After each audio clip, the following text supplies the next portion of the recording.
रक्षा मंत्रालय ने 2025 को घोषित किया सुधारों का वर्ष। आने वाले महीनों में सैन्य आधुनिकीकरण के लिए दिखेंगे कई कदम।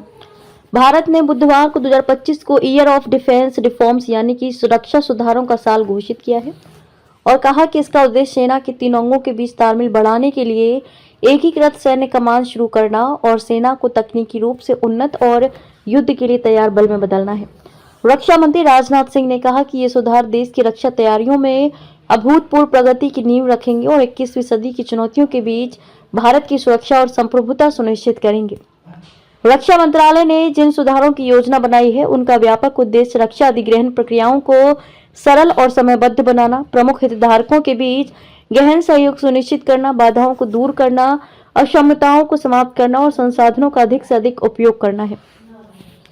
अहम है एकीकृत सैन्य कमान मॉडल। सैन्य कमान को लेकर रक्षा मंत्रालय की ये योजना इसलिए अहम है क्योंकि इससे 2025 में सुधार उपायों को लागू करने की योजना का संकेत मिलता है। एकीकृत सैन्य कमान मॉडल के तहत सरकार सेना, वायुसेना और नौसेना की क्षमताओं को एकीकृत करना चाहती है और युद्ध और अभियानों के दौरान उनके संसाधनों का अधिक से अधिक उपयोग करना चाहती है।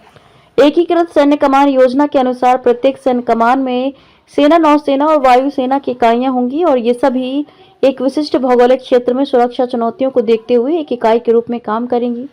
वर्तमान में सेना, नौसेना और वायुसेना के अलग अलग कमान हैं।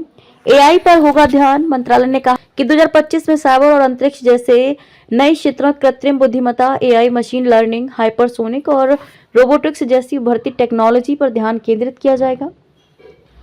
रक्षा मंत्री ने कहा सुधार का वर्ष सशस्त्र बलों के आधुनिकीकरण की यात्रा में एक महत्वपूर्ण कदम होगा। मंत्रालय ने कहा कि मौजूदा और भविष्य के सुधारों को गति देने के लिए सर्वसम्मति से 2025 को सुधारों के वर्ष के रूप में मनाने का निर्णय लिया गया है।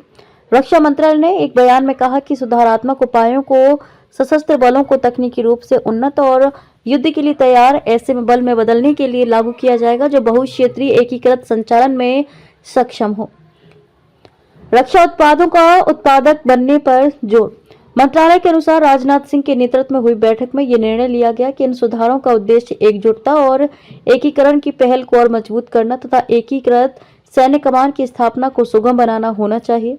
इस बात पर सहमति बनी कि भविष्य में संभावित युद्धों को जीतने के लिए आवश्यक रणनीति, तकनीक और प्रक्रियाएं भी विकसित की जानी चाहिए। बैठक में अंतर सेवा सहयोग और प्रशिक्षण के माध्यम से संचालन आवश्यकताओं और संयुक्त संचालन क्षमताओं की साझा समझ विकसित करने का भी आह्वान किया गया। बैठक में तीव्र एवं मजबूत क्षमता विकास के लिए अधिग्रहण प्रक्रियाओं को सरल और समयबद्ध तरीके से करने की आवश्यकता पर भी बल दिया गया। रक्षा सुधारों का उद्देश्य रक्षा क्षेत्र और असैन्य क्षेत्र के उद्योगों के बीच प्रौद्योगिकी हस्तांतरण और ज्ञान साझा करने की प्रक्रिया को सुविधाजनक बनाने के लिए कदम उठाना और व्यापार को आसान बनाकर सार्वजनिक निजी भागीदारी को बढ़ावा देना भी शामिल है। बैठक में रक्षा तंत्र में विभिन्न हितधारकों के बीच सहयोग पर ध्यान केंद्रित करने और विभागों के बीच विभाजन को सीमित करने की आवश्यकता को भी रेखांकित किया गया।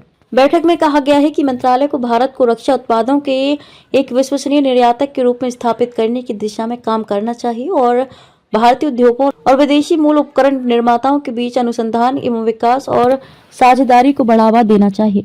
बैठक में भारतीय संस्कृति और विचारों के प्रति गौरव की भावना पैदा करने, स्वदेशी क्षमताओं के माध्यम से वैश्विक मानकों को प्राप्त करने में विश्वास को बढ़ावा देने और देश की परिस्थितियों के अनुकूल आधुनिक सेनाओं से सर्वोत्तम प्रथाओं को अपनाने पर भी जोर दिया गया।